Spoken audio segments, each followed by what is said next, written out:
конституциялык мыйзамдын долбоору экинчи окууга киргизилет. Мен каршымын бул мыйзам долбоорго. Ушундай редакцияга. Сиздин жеке оюңузду эле мындай жалпы көрүнүшкө айтуу мен ойлойм туура эмес деп. Мисалы көп акчалуу киши 1000 ала алат. Мен мисалы ала албайм. Үгүтчүнү. Ким келет ал Кудайдын буйругу 8-чакырылышта. Ошондуктан элибиз өзү тандоодон адашпаса. Эми депутаттарды шайлоонун эрежеси өзгөрөт. Агалайык жогорку кеңештин депутаттары 30 көп мандаттуу аймактык шайлоо округунан тандалып келишет. Алардын ар биринде парламенттин 3төн депутаты шайланып, 2 эркек жана 1ден айым болууга милдеттендирилет. Бул боюнча мыйзам долбоору бүгүн 16 апрелде экинчи окууда каралды. Демилге спикер Нурланбек Тургунбек уулу баштаган 9 депутат тарабынан сунушталган. Кыргыз Республикасынын президентинин жана Кыргыз Республикасынын жогорку кеңештин депутаттарын шайлоо жөнүндө Кыргыз Республикасынын конституциялык мыйзамына өзгөртүүлөрдү киргизүү тууралуу Кыргыз Республикасынын конституциялык мыйзам долбооруна карата комитеттин чечими жактыруу жана аны экинчи окууга кабыл алууга жогорку кеңешке сунуштайбыз. Талкуу малында депутат Дастан Бекешев аралыктан добуш берүүнү киргизүү менен байланышкан тобокелдиктерге көңүл бурду. Депутат Элдар Абакиров аялдардын квотасы деген сөздөрдү бир жыныстагы адамдардын квотасы деген сөздөргө алмаштырууну сунуштаса, эл өкүлү Бактыбек Чойбеков шайлоо округдарынын чектерин аныктоо маселесине токтолду. Урматтуу депутаттар, көбүнчө ойлойт мен ушул мыйзам аркылуу келем деп. Андай эмес, жакшылап окугулачы ушул жерде. Дистанттык добуш берүү бул добушту уурдоо маселесин чыгарат.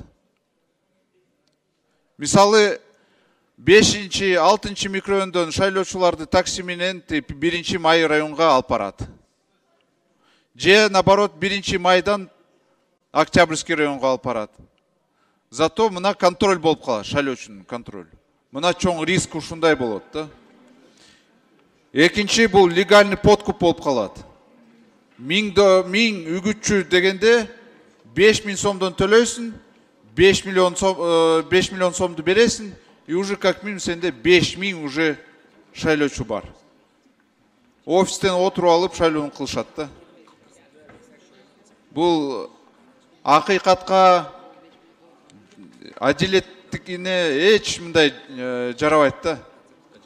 Мен каршымын бул мыйзам долбоорго.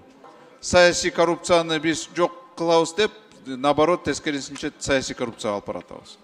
Бул жерде эч кандай коркунуч жок. Анан эгерде сиздин жеке оюңузду эле мындай жалпы көрүнүшкө айтуу мен ойлойм туура эмес деп, экинчиден добуш сатып алуу боюнча сиз айтып атасыз 1000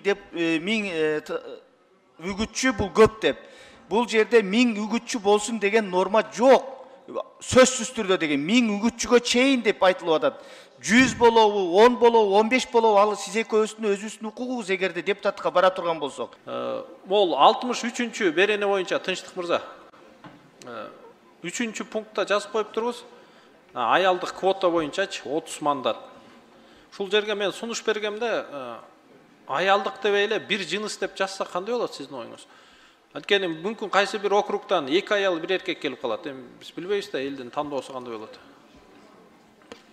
Урматтуу Элдар Турмабекович, мен толугу менен кошулам, жыныс деп көчөтүш керек. Анда ошону колдоп коюңуздар, мен сунуш бердим эле.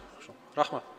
Бул эми бир округ калтырып кое турган болсок, Талас областында 3 эле мандат болот деген сөз болуп атат азыр.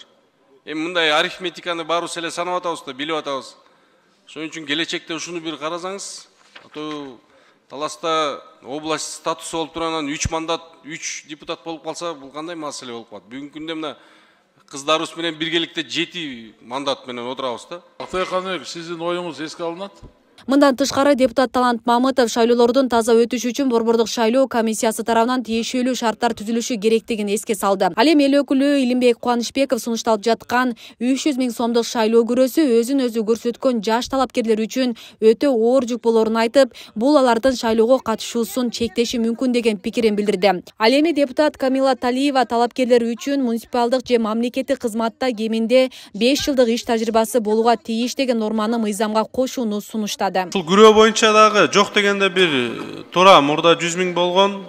100 000 деле төлөгөнгө мүмкүнчүлүгү бар. Эми баягы ушул жергиликтүү бир региондогу деңгээлдеги адамдар же болбосо кайра эле ушу жаштарга мисалы 300 000 сом да көп да чын айткандачы. бул кээ бирки адамдын 1 жылдык кирешеси болушу мүмкүн. Мамлекеттик жана муниципалдык кызматта 5 жылдан кем эмес иштеш керек деп атамын да. Бул тажрыйба керек деп атамын да. Тажрыйба болуш керек. Бул жерге келгенден кийин мыйзам долбоорлорун түшүнүш керек, талдай билиш керек. Мамлекеттик кызматтын мындай акы-чүкөсүн баягы ашканасын түшүнүш керек да. Анан кийин эч жерде иштебегендер, анан эл ушуну мен элден ушуну суранат элем да. Шайлоочу үчүн аябай жеңилдеттик. Бүт маселени каалаган жерден, каалаган убакта мурунтан барып кезекке турбай, жанагы такталбай туруп бара берген болгондо, бул шайлоочунун саны көбөйөт деген бир прогноз бар Кудай буйруса. Ошону биз аларды камсыздап беришибизди керек болот да. Бул жагы силердин мойнуңарда болот, ошол Борбордук шайлоо комиссиясы буга даяр болуш керек деп ойлойм. Мыйзам долбоору жогорку кеңештин депутаттарын шайлоо жолжоболорун өркүндөтүү, саясий коррупцияга каршы күрөшүү жана шайлоонун учурдагы системасынын кемчиликтерин четтетүү, жарандардын эл өкүлдөрүнө болгон ишеним деңгээлин жогорулатуу максатында иштелип чыкканы белгиленет. Ошентип бүгүнкү жыйында Кыргыз Республикасынын президентин жана Кыргыз Республикасынын жогорку кеңештин депутаттарын шайлоо жөнүндө Кыргыз Республикасынын конституциялык мыйзамына өзгөртүүлөрдү киргизүү тууралуу мыйзам долбоору экинчи окууда жактырылды. Урматтуу депутаттар, аталган мыйзам долбоору экинчи окууда кабыл алынды. Асел Сыдыкова, Регион телеканалы. 30-га чейин Танапис.